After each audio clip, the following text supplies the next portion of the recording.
খুব ইচ্ছা হয়েছে বাইরে কোথায় গিয়ে খাবো, মানে বাইরে ঘুরবো ফিরবো এই আর কি। তো আজকে আমরা বাইরে চলে আসলাম। তো এটা হচ্ছে আমাদের রংপুরের যে রাস্তা, এই রাস্তা দিয়ে আমরা যাচ্ছিলাম। আমাদের রাস্তাগুলো কিন্তু অনেক সুন্দর। রংপুর মানেই কিন্তু অসাধারণ একটা জায়গা। যারা যারা এখনো রংপুরে আসেননি একবার হলে এসেও কিন্তু ঘুরে যেতে পারেন।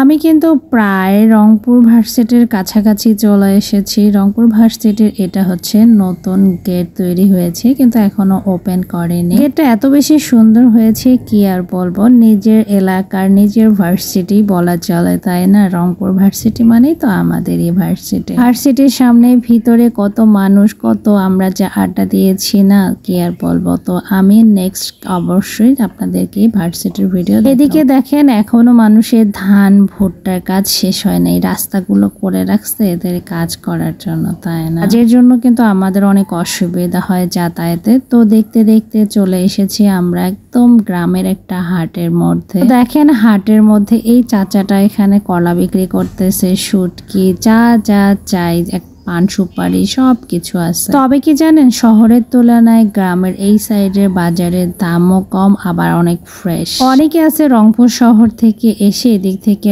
বাজার সদাই কিন্তু করে নিয়ে যায়, কিন্তু আমাদের তো সচরাচর আশাই হয় না। তবে সবজিগুলো দেখে মনে হচ্ছে যে সবগুলো নিয়েই আমি বাড়িতে যাব। আর আমি যে ভয়েস দিচ্ছি মুরগির ডাক শুনছেন না, এখানে গরু, মুরগি, হাঁস সব কিছু পাবেন, সাথে তো ব্যাঙের ডাক, সাপের ডাক সব। এদিকে খাওয়ার জন্য বসে পড়ে গেছি। তো দেখি আজকের খাবার, আসলে এখানকার খাবারের এত বেশি প্রশংসা শুনেছি, এই জন্যই মূলত খাওয়ার জন্য আসলাম, যে দেখি কেমন লাগে। তবে এরকম ইটের দেয়ালালা হোটেলে আমি খেতে চাই নাই। আমি চেয়েছিলাম ভাঙাচোরা যে হোটেল আছে না, এরকম হোটেলে গিয়ে খেতে, কারণ আমার ভাঙাচোরা হোটেলগুলো অনেক বেশি ভালো লাগে। আমার মতো কে কে আছেন যে যাদের ভাঙাচোরা হোটেল অনেক বেশি পছন্দ, যারা আছেন অবশ্যই কমেন্ট করে জানাতে ভুলবেন না। আমার কাছে তো ভাঙাচোরা হোটেল অনেক বেশি ভালো লাগে, কি আর বলবো বলেন। কোনো জিনিস খুব ছোট, সিম্পল, সাদা মাত্রা,